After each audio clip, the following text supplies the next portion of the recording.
A 99-cent IKEA bag.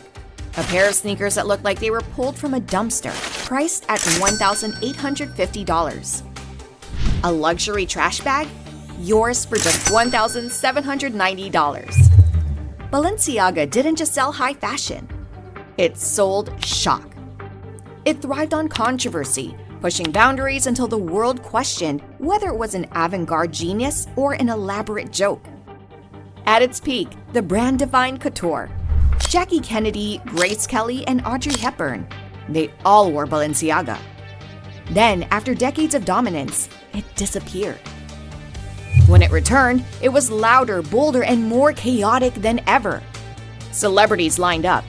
Kanye West, Kim Kardashian, and Justin Bieber made it their uniform. But the scandals kept coming. Runway stunts, fashion scandals, and an ad campaign so disastrous, it nearly sank the brand. How did Balenciaga rise to rule fashion only to become its most controversial name? Cristobal Balenciaga built a name that would shake the foundations of fashion, but it all started in the quiet coastal town of San Sebastián, Spain. In 1919, at just 24 years old, he opened his first boutique, dressing Spain's aristocracy and earning the admiration of the royal family. His talent was undeniable, but history had other plans. When the Spanish Civil War erupted, he packed up his dreams and moved to Paris. It was 1937, and the city was the epicenter of couture. He wasted no time launching his Paris fashion house on Avenue George V. The timing? Perfect. Within 2 years, the press hailed him as revolutionary. Harper's Bazaar's legendary editor Carmel Snow championed his work, and Balenciaga's name shot up to the top of the industry. Then came the war. Paris fell under Nazi occupation, shuttering the business and limiting resources. Balenciaga, however, thrived. Spain, neutral but sympathetic to the Axis, continued supplying him with the finest materials, while his connection to General Francisco Franco kept his operations running. He was one of only 60 designers permitted to stay open. Even Germany's regime tried to lure him to Berlin, but he refused. Paris was his stage, and he was determined to stay. After the war, Dior's new look took the fashion world by storm, with its cinched waist and exaggerated curves. Balenciaga had other ideas. He pushed the opposite direction, creating fluid silhouettes that redefined elegance. The 1950s belonged to his vision. He brought in shoulders, eliminated waistlines, and experimented with shapes no one had dared to try. The tunic dress of 1955 evolved into the chemise dress of 1958. The balloon jacket, the baby doll dress, the sack dress. His pieces didn't just change fashion, they rewrote the rules. Hollywood and high society couldn't get enough. Jackie Kennedy, Grace Kelly, Audrey Hepburn, women who defined an era, wore Balenciaga's creations. He designed Queen Fabiola of Belgium's wedding gown, an ivory Duchess satin masterpiece trimmed with white mink. His clients weren't just wealthy, they were powerful. Yet, he despised the commercial side of fashion. When Jackie Kennedy's extravagant Balenciaga bills threatened to spark public outrage, her father-in-law, Joseph Kennedy, secretly paid them off. Balenciaga played by his own rules. He refused to join the Chambre syndicale de la haute couture, rejecting the rigid structure of Paris fashion. In 1957, he defied the press, delaying his showings until the day before collections hit stores to prevent knockoffs. The industry rebelled, but he stood firm. Christian Dior, widely celebrated for his groundbreaking designs, was rumored to have taken heavy inspiration from Balenciaga's work. Balenciaga didn't chase fame. He let his craftsmanship speak for itself. By the 1960s, the weight of maintaining a couture house wore on him. His designs grew heavier, richer, and more extravagant. But fashion was shifting. The younger generation turned toward ready-to-wear, and the age of couture began its slow decline. In 1968, at the height of his influence, he shocked the industry by closing his house. "I am tired of fashion," he said. 4 years later, he was gone. For nearly 2 decades, Balenciaga remained a ghost of its former self. The doors of its couture house were closed, and the world moved on. But true legends don't fade. They wait. In 1986, the brand was revived, though without its founder's guiding hand. At first, it struggled to reclaim its status, but by early 2000s, under Nicolas Ghesquière, things began to shift. His bold, futuristic vision transformed Balenciaga into a powerhouse once again. Celebrities, fashion editors, and industry insiders took notice. Jennifer Connelly, Nicole Kidman, and Kylie Minogue donned his creations. Vogue's Anna Wintour became a fan. The Balenciaga name was back in circulation. By 2011, Balenciaga was riding a new high. The brand opened a 120-piece retrospective, Balenciaga and Spain, at the MH de Young Museum in San Francisco, drawing a star-studded crowd. That same year, the Cristobal Balenciaga Museum opened in Hetaria, Spain, solidifying the founder's legacy. Yet behind the scenes, tension simmered. In 2012, Balenciaga parted ways with Ghesquière, ending a 15-year run. His departure was dramatic. He later faced a lawsuit from the brand after making comments that allegedly damaged its image. The next chapter saw Alexander Wang take the reins, presenting his first collection in 2013. His tenure, however, was brief. In 2015, Balenciaga announced his exit, and speculation swirled. Who would take over?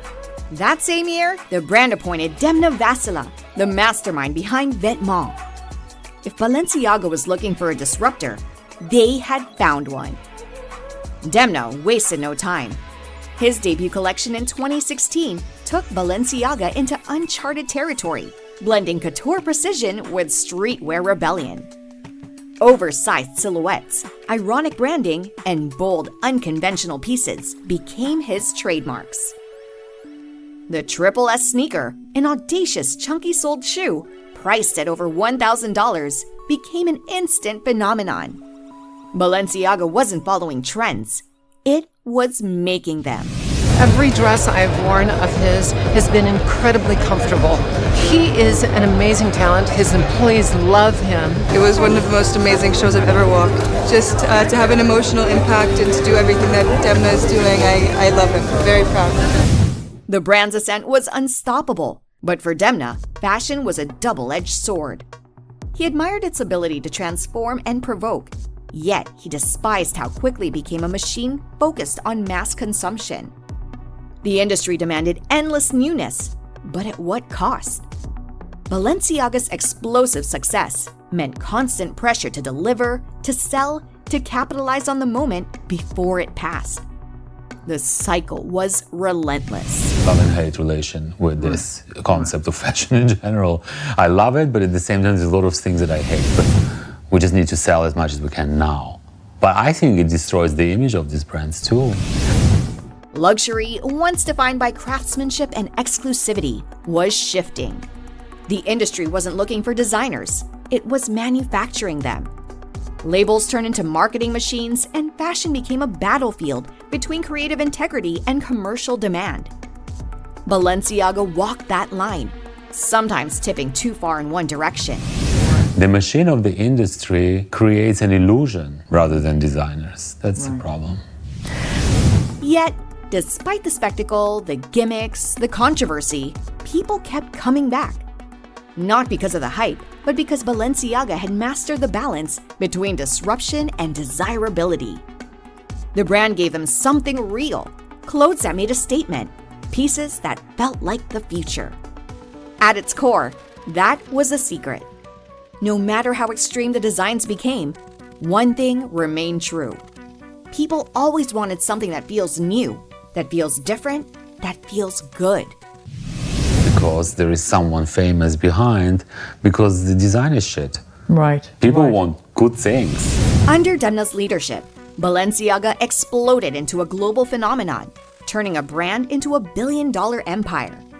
By 2022, analysts estimated its revenue had soared to $2 billion, fueled by an aggressive mix of high fashion, streetwear, and pop culture dominance.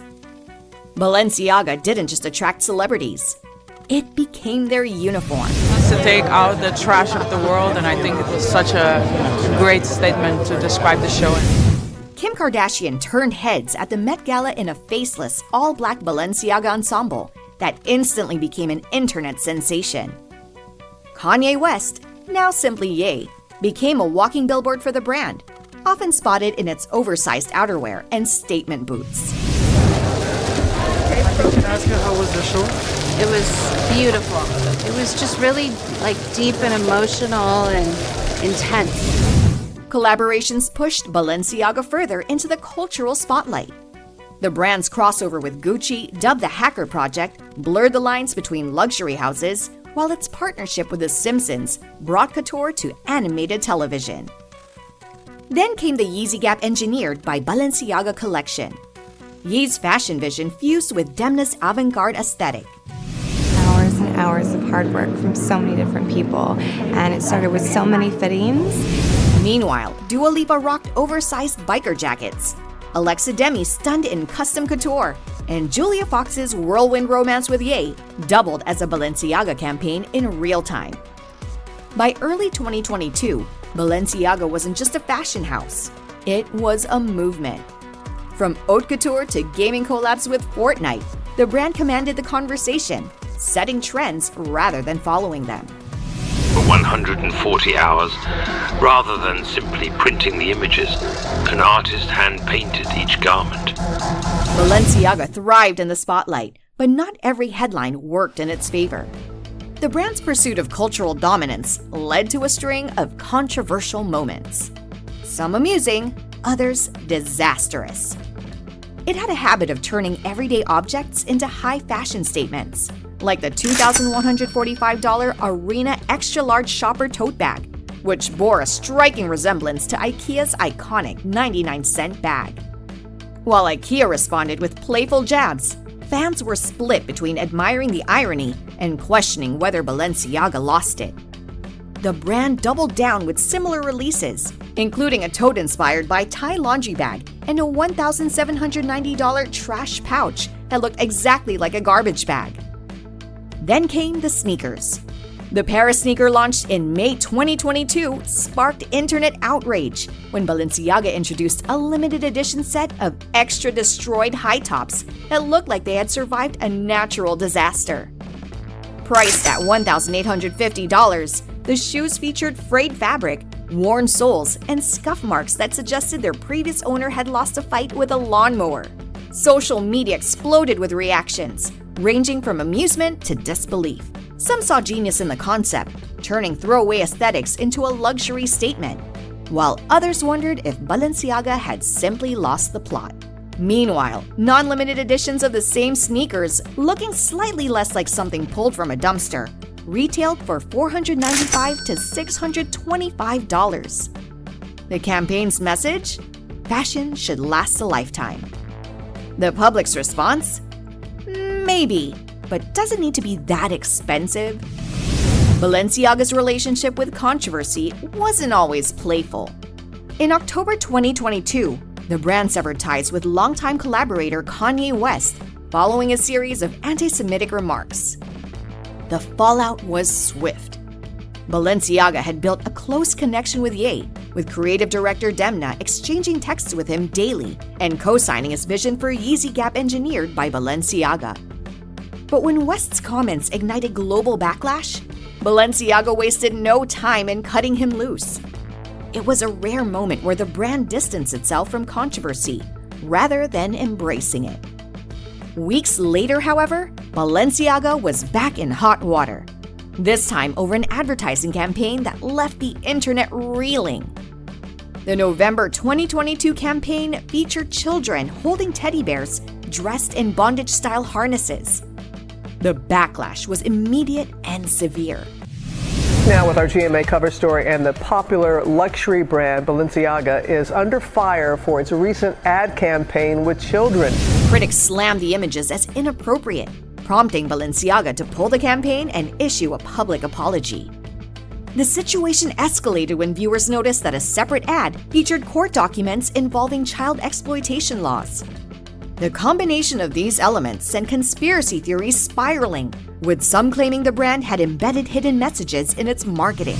He says, "I want to personally apologize for the wrong artistic choice of concept for the gifting campaign with the kids. I would never have an intention to do that with such an awful subject as child abuse that I condemn. Period."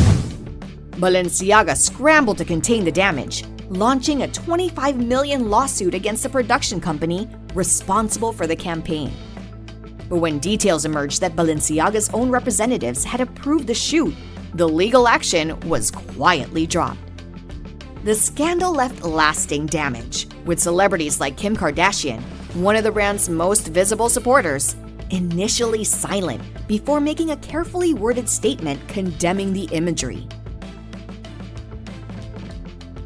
Despite the chaos, the brand continued moving forward. In 2023, Balenciaga named Isabelle Huppert, Pipi Crit Amnoué de Chacron, Michelle Yeoh, Nicole Kidman, and Kim Kardashian as brand ambassadors. It also received a PETA award for a plant-based leather coat, signaling a shift towards sustainability. In 2024, the brand expanded its global footprint with flagship stores opening in Tokyo and Cancun. And in November, Gianfranco Gianangeli took over as CEO, marking a new chapter in leadership. Balenciaga's future remains as unpredictable as its designs. Will it continue pushing the boundaries of fashion and controversy, or has the backlash finally caught up with it? One thing is certain: whether people love it, hate it, or meme it, Balenciaga always finds a way to stay in the conversation. What do you think? Is Balenciaga the ultimate fashion disruptor, or has it taken things too far? Drop your thoughts in the comments. And if you love fashion, subscribe! We promise we won't charge you $1,850,000 for it.